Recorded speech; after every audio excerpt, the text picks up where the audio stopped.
Ceci est le corrigé de la 8e équation de la feuille que je vous ai distribuée, ou plutôt du petit livret que je vous ai distribué sur les équations.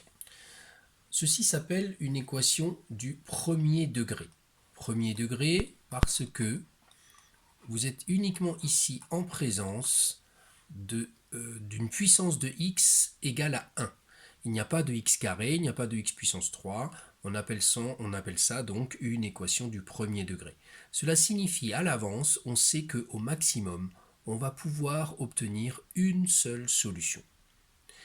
Comment on résout une telle équation? La technique est toujours la même. D'abord, on se débarrasse des parenthèses en faisant bien attention aux moins qui sont devant.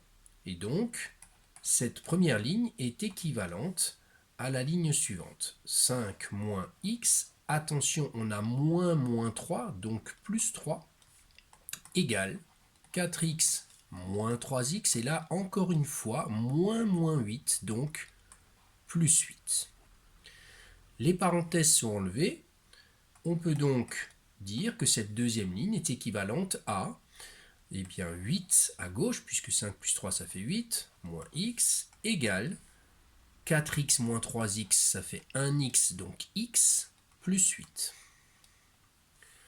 L'objectif ensuite est d'obtenir un seul x à la fin, donc on va faire comme d'habitude, je vais enlever x ici à gauche, et donc également à droite, c'est le contraire, j'enlève à droite, donc à gauche, et les 8, je les enlève aussi, donc moins 8 ici, et donc également moins 8 ici.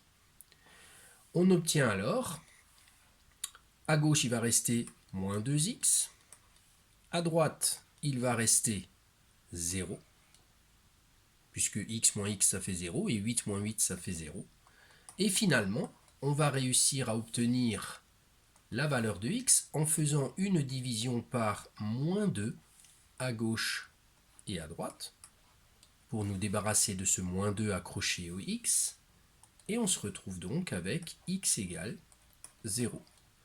Et voilà la solution de cette équation. Après, on peut écrire une phrase en disant donc la solution de cette équation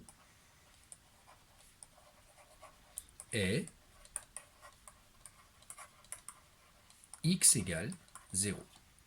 Et vous voyez que, comme on avait dit avant, c'est une équation du premier degré, donc je ne peux pas avoir une solution supplémentaire à cette équation.